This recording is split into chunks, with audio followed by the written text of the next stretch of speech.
bazwi moto banguna bakimi bazwi moto banguna bakimi bazwi moto moto na nzambe tumbi bango moto na nzambe tumbi bango basiliko sile tango ekoki Yesu atelemie baini na ngai nyonso bazwi kizunguzungu bakomi koluka esika ya kobomba moto epelie moto na nzambe etumbi epanzi makita na bango madusu ya kokotela ezwi moto ebongo biloko na bango oyo babwaka na se ya mai oyo bakunda na se ya mabele oyo babomba na se ya mabele. Est-ce que nous sommes dans la joie? Manifestons-nous si nous sommes réellement dans la joie. Oui, la fois dernière, nous avons parlé du pardon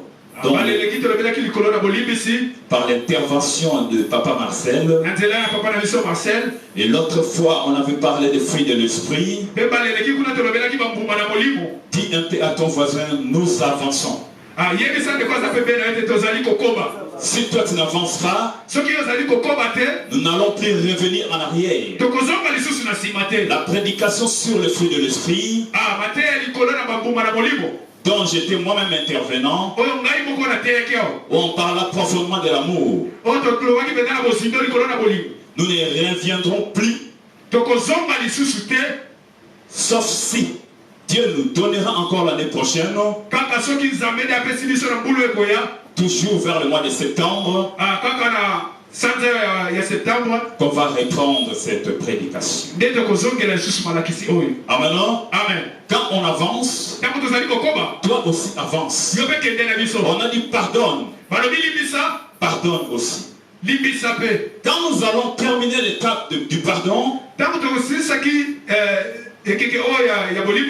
nous allons entrer sur l'étape des offrandes. Parce que tu ne peux jamais donner une offrande quand il y a encore des querelles, des animosités avec tes frères. C'est ce que nous allons comprendre ce matin. Ne venez pas à l'église comme un figurant. Sinon tu resteras toujours comme un éternel second. Amen. Amen. Quand on dit pardonne, Dieu aussi te pardonne. Et tu deviens proche de Dieu. Amen. Amen. Nous on a pardonné. Et toi tu ne veux pas pardonner. De plus en plus tu t'éloignes de Dieu. Amen. Amen. Dis à ton voisin avance. Aujourd'hui nous allons parler de notre thème qui est intitulé sur la délivrance des étoiles des familles. Amen. Amen. Et le sous-thème de ce matin c'est intitulé comme suite l'offrande et la force de poussée extrême. Amen.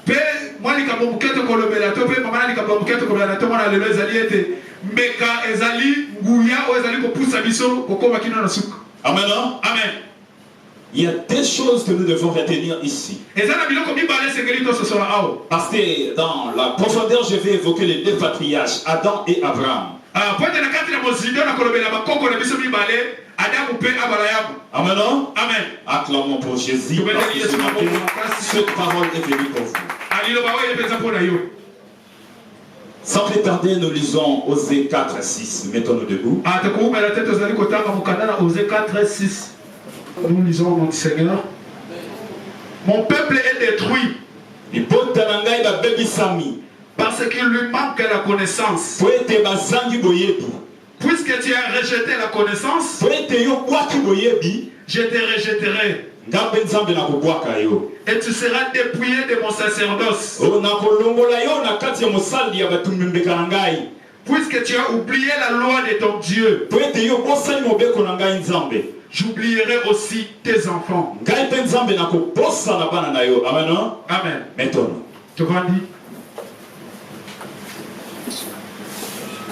Nous venons de lire les Écritures. Ici Dieu dit, mon peuple périt faute de connaissance. Et plus loin il dit, puisque tu as rejeté la connaissance, moi l'Éternel je te rejetterai aussi. Et tes enfants iront en esclavage.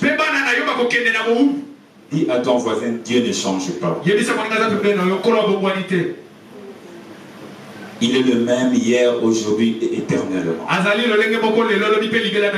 Il a prononcé cette parole, nous n'étions pas encore nés. Peut-être c'était devant Moïse, Adam et consorts. Mais la Bible dit qu'il est le même hier, aujourd'hui et éternellement. Parlons un peu du patriarche Adam. Lisons Genèse chapitre 2, le verset 15, 16 à 17.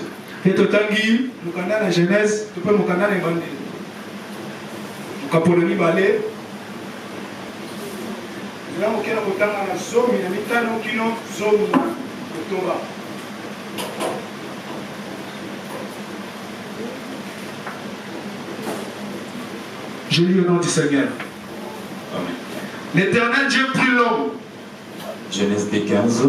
Genèse des 15. Ok. L'Éternel Dieu prit l'homme Yahweh Nzambe azwi moto et le plaça dans le jardin d'Éden pe atie na kati na jardin d'Éden pour les cultiver et pour les garder. ye nde ayeba batele yango pe ayeba na kolona pe biloko mosusu. L'Éternel Dieu donna cet ordre à l'homme. Nkolo apesi etinda oyo epai na moto, tu pourras manger de tous les arbres du jardin. okolia nyonso oyo ezobima na banzete oyo eza na jardin. Mais tu ne mangeras pas de l'arbre de la connaissance du bien et du mal. Mais okolia te mbuma na nzete oyo ya boyebi ya bolamu pe mabe. Car le jour où tu en mangeras, po ete mokolo oyo okolia yango, tu mourras. okokufa. Amen, non? Amen. Voilà. L'homme étant dans le jardin, Dieu a donné son ordre. Il a dit à l'homme de cultiver le jardin et il lui a donné des injonctions que tu mangeras du fruit de tout arbre et tu n'en mangeras pas celui du connaissance du bien et du mal. Kola pesa ki mobeko oyo alobaki ete esengeli ete yo balola mabele yo pe olona yango pe ko pesa lisusu mobeko alobi ete okoki kolia mabuma nyonso ezali na kati na banzete kasi mbuma oyo ya boyebi ya malamu pe ya mabe ozali na posa ya kolia yango te po kolia yango te. Le plus important dans ce que Dieu dit, nous devons savoir qu'il ne conjugue que deux verbes. Et il les contredit par la négation. Quand il dit mange et ne mange pas. Donc il y a mange, c'est-à-dire l'homme doit poser l'action. Donc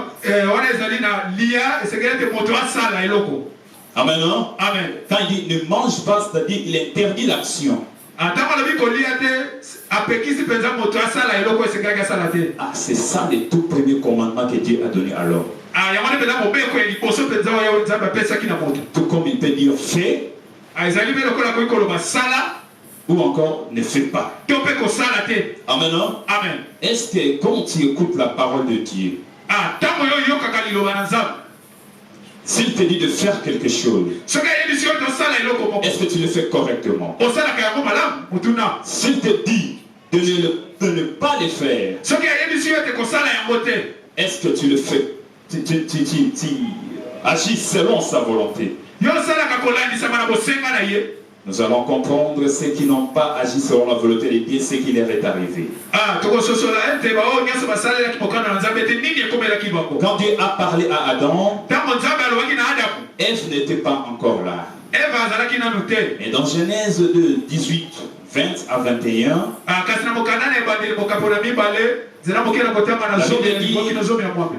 l'Éternel Dieu fit tomber un profond sommeil à Adam. Et il ouvrit ses côtes, il soutira une de ses côtes. Il forma la femme. Et je crois quand il avait terminé, il fit venir la femme auprès de l'homme.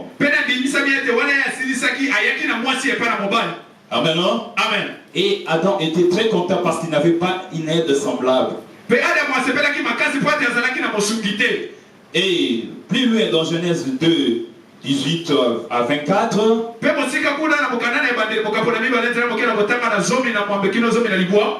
Dieu a institué un mariage. Alors, par ce mariage, Dieu va faire sortir une progéniture. Amen. Amen. Voilà. Le diable a compris cela. Comprenant le plan que Dieu avait pour le mariage, car le mariage vient de Dieu, c'est une bénédiction, c'est une institution divine.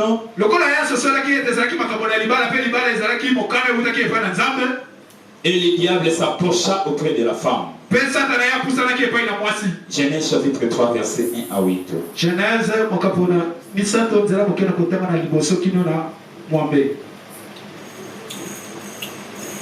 les serpents étaient les plus rusés de tous les animaux des champs.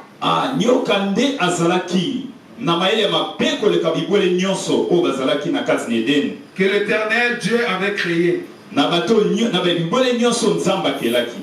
Il dit à la femme. Pe alo nyoka lobi na mwasi.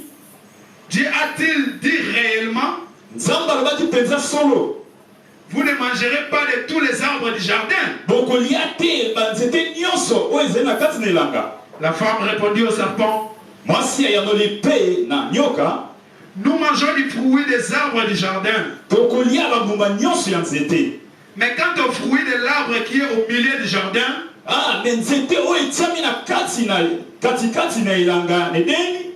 Dieu a dit, vous ne mangerez point et vous n'y toucherez point, de peur que vous ne mouriez. Alors le serpent dit à la femme, vous ne mourrez point. Vous ne mourrez point. Mais Dieu sait que les jours où vous en mangerez, vos yeux s'ouvriront et que vous serez comme des dieux, connaissant le bien et le mal. La femme vit que l'arbre était bon à manger et agréable, et qu'il était précieux pour ouvrir l'intelligence. Elle prit de son fruit et en mangeant, elle en donna aussi à son mari qui était auprès d'elle et il en mangea. Les yeux de l'un et de l'autre s'ouvrirent. Ils connurent qu'ils étaient nus. Et ayant cousu les feuilles de figuier, ils s'enfirent des ceintures. Alors ils attendirent la voix de l'Éternel Dieu qui parcourait le jardin vers le soir. Et l'homme et la femme se cachèrent loin de la face de l'Éternel Dieu. Amen.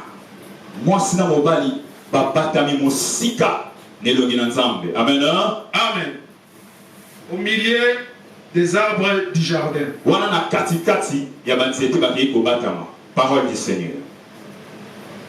Amen. Amen. Voilà. Tout au départ, nous avons dit Dieu avait donné un ordre. Mais le plus important, ce n'est pas seulement d'écouter, mais c'est de suivre minutieusement les instructions qu'il donne. Quand il dit mange, tu dois manger. Quand il dit ne mange pas, tu ne dois pas manger. Mais contrairement à Ève, Ève avait les instructions que Dieu avait données à Adam. Parce que Adam l'avait relayé à Ève. C'est pourquoi elle a bien répondu au serpent. Mais le mal est quoi?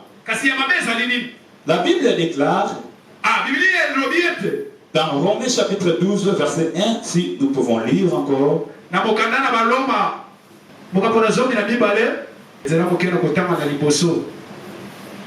Je vous exhorte donc, frères,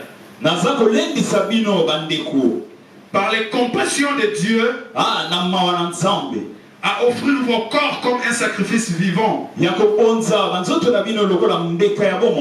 saint, agréable à Dieu, ce qui sera de votre part un culte raisonnable.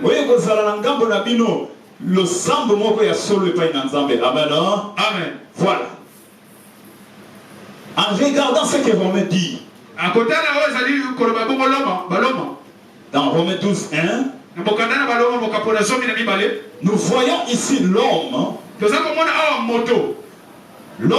qui est dans le jardin, qui avait écouté pour la première fois la parole de Dieu. Donc il a les instructions de Dieu. La Bible déclare: si vous demeurez en moi et que ma parole demeure en vous, moi l'Éternel, je viendrai chez vous, je mangerai avec vous, je souperai avec vous. Amen. Amen. Mais le corps dont on parle ici est considéré comme un temple. Amen. Amen. Alors quand ils étaient dans les jardins, ils avaient écouté la parole de Dieu. Du fait qu'ils avaient intériorisé cette parole et ils les pratiquaient, donc ils étaient dans la présence de Dieu. C'est comme tel que nous sommes là. Nous sommes dans le temple. Mais le temple en question, ce n'est pas la toiture. Le véritable temple, c'est ton corps. Amen. Amen. Mais quand vous écoutez ce que Dieu ne vous a pas dit de faire, quand vous les appliquez, cela signifie tout simplement que vous détruisez le temple. Amen. Amen. Donc vous chassez la présence de Dieu à cause du péché. Tout ce que Dieu n'a pas donné comme ordre, si vous l'exécutez, vous commettez le péché. C'est ce qui est arrivé à Adam et Ève. Ils ont péché devant l'Éternel. Et dans Genèse chapitre 3, versets 22 à 24, pendant qu'ils avaient péché dans le jardin, Dieu s'approcha pour venir à leur rencontre. Alors ils avaient pris la fuite. Pourquoi? Parce que, comprenons que Romain nous dit à offrir nos corps comme un sacrifice vivant. La parole de Dieu ne doit pas rester dans le périphérique. La parole de Dieu doit rester à l'intérieur. Du fait qu'ils avaient accompli ce que le diable avait dit dans le jardin. Donc c'est qu'à ce moment-là, ce que Dieu avait dit était sorti d'eux. Amen. Amen. Or, la parole de Dieu soutient toute vie. Les jours où ils n'ont pas obéi à l'ordre qu'avait donné l'Éternel, la Bible dit leurs yeux s'ouvrirent. Et quand leurs yeux s'est ouverte, ils connurent qu'ils étaient nus. Or la nudité, c'est un péché. Amen. Amen. Mais pendant qu'ils obéissaient à la parole de Dieu, ils étaient toujours nus. Mais leurs yeux ne leur permettait pas de voir cette nudité. Donc ils étaient soutenus par la puissance de Dieu pour ne pas tomber dans le péché. Mais quand ils ont écouté les diables, cette fois-là, leurs yeux s'ouvrirent. Parce qu'ils ont commis maintenant l'interdit. Amen. En faisant cela, le premier sacrifice qui devait être considéré comme une offrande qui est leur corps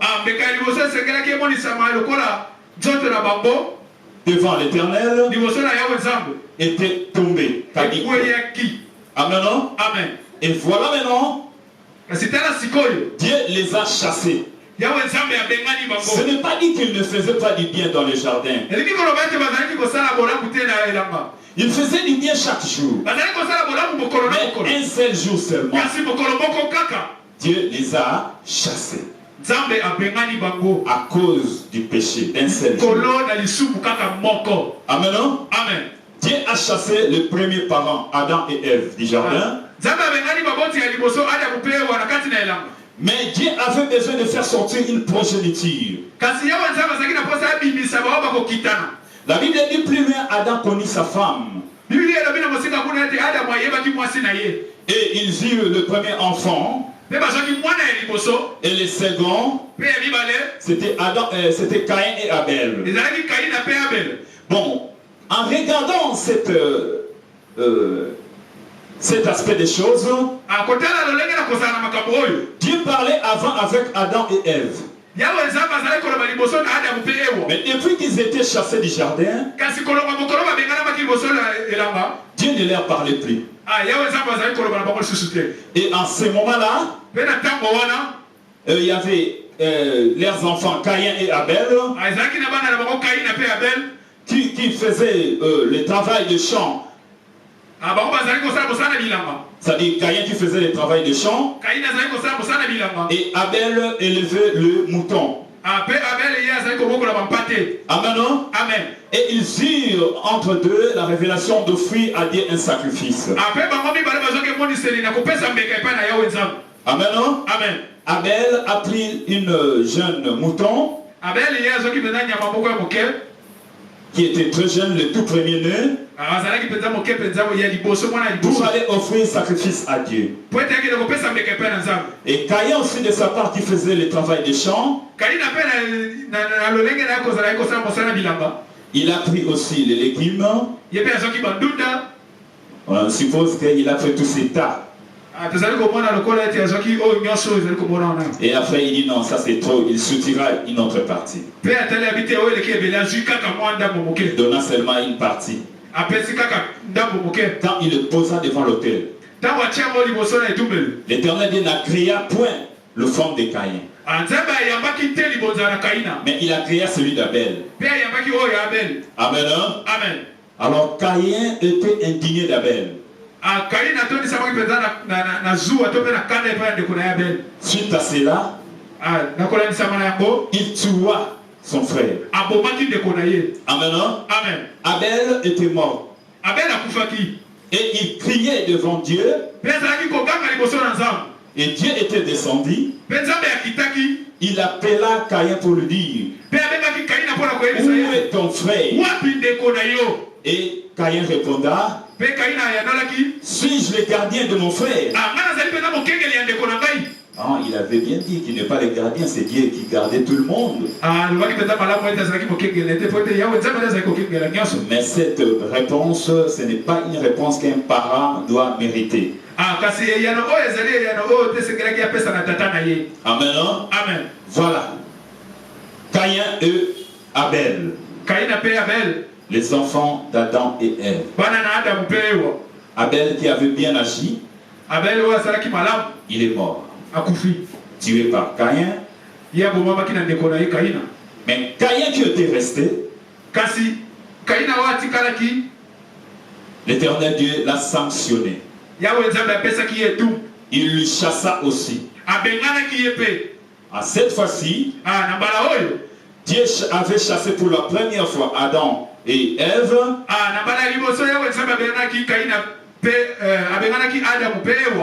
Parce qu'ils avaient livré leur corps au péché. Et la deuxième fois, Dieu vient chasser Caïn. Pourquoi? Parce qu'il a donné une mauvaise offrande. Amen. Amen. Comme cela n'a pas été agréé par Dieu, et ça a attiré des querelles, des jalousies.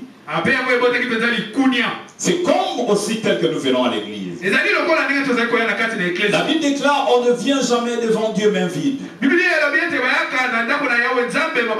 Et comme notre thème est intitulé sur la délivrance des étoiles des familles,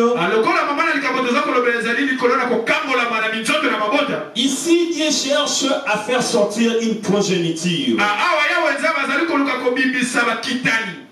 Mais avec Adam, l'offrande a fait obstacle. Mais quel genre de progéniture il devait faire sortir?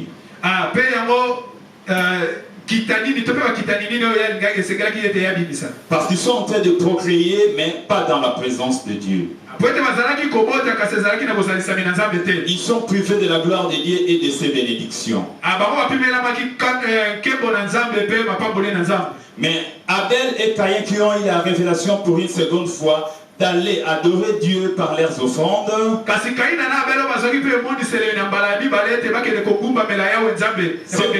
cette fois-ci c'est une offrande en nature. Amen. Amen. Dis à ton voisin: la deuxième offrande que Dieu a rejetée, c'est l'offrande en nature.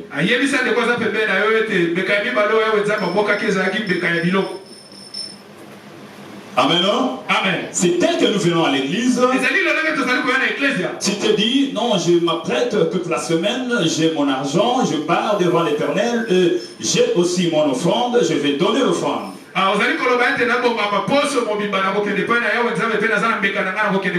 Mais la bonne nouvelle de ce matin est intitulée sur l'offrande et la force de poussée extrême.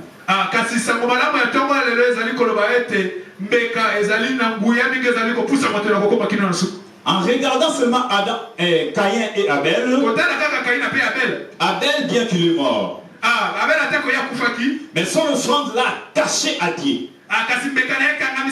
Quelqu'un qui est mort, Dieu n'attend pas la prière des morts. Mais quelqu'un qui est mort, parce qu'il avait bien agi, il était attaché à Dieu. Mais l'autre là qui avait une offrande que Dieu n'avait pas agréée,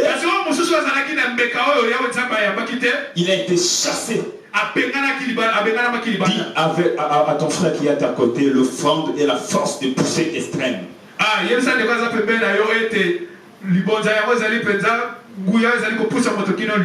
Mais savoir comment l'offrande peut te pousser. Est-ce qu'il te pousse pour aller vers Dieu, ou il te pousse pour aller loin de Dieu comme Caïn? Le plus important ici, c'est de comprendre comment donner l'offrande. Chaque jour quand nous venons à l'église, vous avez l'offrande à la maison et vous avez déjà préparé, parce que nous n'avons pas vu, mais Dieu t'a vu. Mais c'est toujours à cause de l'offrande que Dieu a détruit l'humanité. L'offrande, c'est aussi une manière d'honorer Dieu. Quand Dieu bénit les fruits du jardin, vous devez prendre un dixième pour aller donner à Dieu. Quand Dieu bénit les troupeaux de ton pâturage,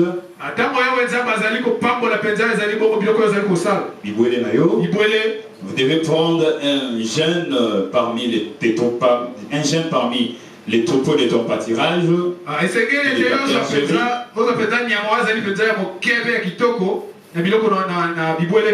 Pour aller donner à Dieu. Mais plus loin, le mal s'est perpétré. Même les enfants d'Israël, quand ils élevaient les moutons, alors au moment où ils devraient aller se rendre à l'église pour offrir des sacrifices à Dieu, ils vont choisir seulement un mouton qui a, disons, l'oreille coupée ou la jambe boitée.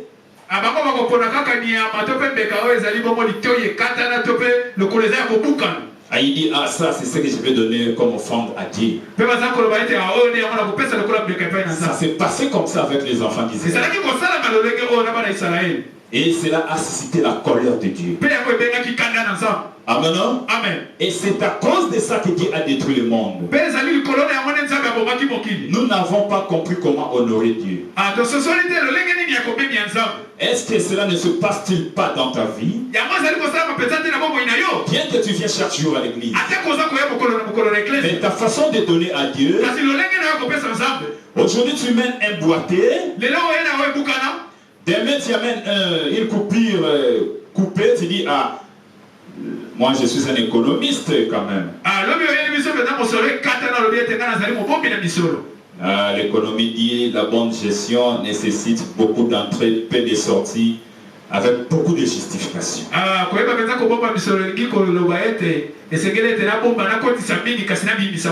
Même devant Dieu. Et tu te dis encore, en économie il y a un principe, les bons billets chassent les mauvais billets.